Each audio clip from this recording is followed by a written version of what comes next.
Dan yang paling utama pada malam ni, kita balik, jangan tinggal selawat kepada Nabi sallallahu alaihi wasallam. Ada soalan? Ada soalan ke? Tak ada soalan apa. Cuma saya nak minta tuan-tuan semua pakai ikut saya ramai-ramai je. Ikut saya, kita baca ni ramai-ramai. Okay.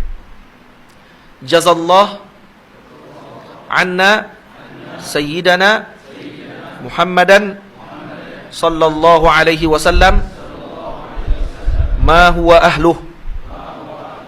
Jazallah anna sayyidana Muhammadan sallallahu alaihi wasallam ma huwa ahluh. Jazallah anna sayyidana Muhammadan sallallahu alaihi wasallam ma huwa ahluh. Tuan-tuan, dalam hadis disebut, siapa yang membaca pada setiap pagi atau setiap harinya dibaca jazallah anna sayyidana Muhammadan sallallahu alaihi wasallam ma huwa ahluh, akan ditulis dengan satu ucapan tersebut oleh 70 malaikat. Yang malaikat tersebut akan letih. Di bahasa balarah dipanggil, maksudnya mereka tak akan letih.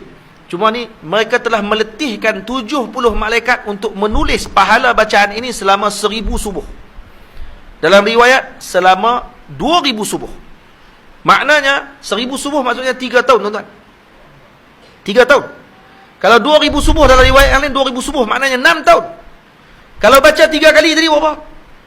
6 kali 3 18 tahun, tuan-tuan. Malaikat tu akan tulis lagi pahala. Saya semalam dah baca dah 3 kali.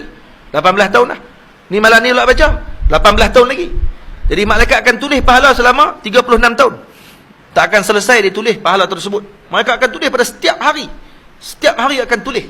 70 malaikat akan tulis. Bayangkan, tuan-tuan. Jadi jangan lupa untuk baca pada setiap pagi. Nah, kita kata kesian kat malaikat, tuan-tuan. Nah, letihlah mereka nak kena tulis. Kita semalam dah baca dah, jadi dah tu. Nah, setahun lagi kita baca lah. Malaikat tak akan letih. Allah Ta'ala akan ganti lagi 70 lagi pula akan tulis pula. 70 lagi pula akan tulis, kerana malaikat tak akan selesai. Malaikat ni adalah makhluk Allah Ta'ala yang terlalu banyak, dan mereka ni nanti akan ditugaskan oleh Allah untuk tulis perkara tersebut. Apa dia baca dia? Jazallah anna sayyidana Muhammadan sallallahu alaihi wasallam ma huwa ahluh. Ingat, tuan-tuan, baca tu. Nanti saya akan minta tulis kat belakang tu. Tulis dekat papan putih tu, pakat-pakat baca lepas ni. Lepas tu ada sebagian orang lepas subuh dia akan buat yang tu. Habis sembahyang subuh dia akan baca jazallah anna sayyidana Muhammadan sallallahu alaihi wasallam ma huwa ahluh.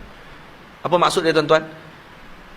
Jazakumullah maksudnya telah ucapan terima kasih kepada Allah yang telah mengutuskan Nabi kita Muhammad sallallahu alaihi wasallam kepada kita.